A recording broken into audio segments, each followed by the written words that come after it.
আজকে আবারও একটু বেরিয়ে পড়লাম রেডি হয়ে। এখন চলে এসেছি হচ্ছে নৌকার ঘাটের কাছে। তো এবারে নৌকায় উঠবো। তো আপনাদেরকে তো বলাই হয়নি কোথায় যাচ্ছি।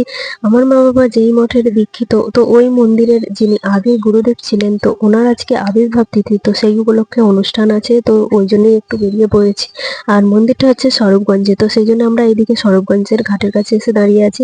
আর নৌকায় এখন উঠবো, আর নৌকায় এখনো ভিড় হয়নি, তো ওই জন্য উঠিনি। আর এখন অবশেষে দেখুন, আপনাদেরকে এই সামনেটা দেখাচ্ছি, তো কতটা জলঙ্গির জল কমে গেছে। এই যে দেখুন জলঙ্গি কত নিচে চলে গেছে। আর এই যে জায়গাটা আসছে, এই যে পানাগুলো আছে, এখানে কিন্তু জল ছিল ভরাট।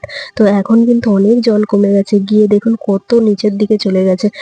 আর এবারে কিন্তু মায়াপুরে এখন আজকে বেশ অন্য দিনের তুলনায় অনেকটাই গরম আছে।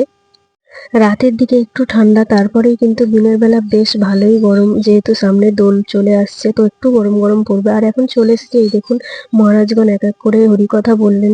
তো বলার পরে ওইদিকে তারপরে আমরা দর্শন করতে চলে এসেছি সদাশিব। তো পাশেই আছে এই মন্দিরেই সদাশিব। দর্শন করার পর এখন যেনার আবির্ভাব তিথি, তো ওনার আরতি শুরু হয়ে গেছে। তো এখানে পুষ্পাঞ্জলিও দেওয়া হবে। তো চলুন আরতি দর্শন করে নিই।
এনার আরতি হয়ে যাওয়ার পরে তারপরে এখন পুষ্পাঞ্জলি দিচ্ছে যত ভক্তগণ আছেন এখানে, ওনার শিষ্যরা আছেন, তবে তো সকলেই কিন্তু এখানে পুষ্পাঞ্জলি দিচ্ছে। তো দেওয়ার পর তারপরে এখান থেকে আবার সোজা চলে এসেছি হচ্ছে মেন যে মন্দির, তো গৌতম বিহারী এই বিগ্রহের নাম। তো এখানে এখন আরতি হচ্ছে, তো গৌতম বিহারীর আরতি দর্শন করে নিই, তারপরে আবার আপনাদের সাথে কথা হচ্ছে।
ওখানে আরতি শেষ হয়ে যাওয়ার পরেই তারপরে আমরা এখন টোটোতে উঠে চলে এসেছি ঘাটে।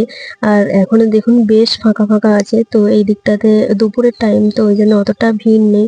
তাই এখন আমরা বাড়ির দিকে চলে যাচ্ছি। আর যাওয়ার পথে এই যে ইস্কনটা দেখুন, ইস্কনের যে নতুন মন্দিরের চূড়াটা, কি সুন্দর কিন্তু দেখতে লাগছে। তো যতবারই টোটো করে এখান দিয়ে যাই, ততবারই কিন্তু এই ইস্কনের চূড়াটা তুলতে বেশ ভালো লাগে, ক্যাপচার করতে আর আপনাদের সাথে শেয়ার করতে। তো সেইটাই আর কি করলাম এখন। তো ভিডিওটা কেমন লাগলো অবশ্যই জানাবেন। হরে কৃষ্ণ, সবাই ভালো থাকবেন, সুস্থ থাকবেন। হরে কৃষ্ণ।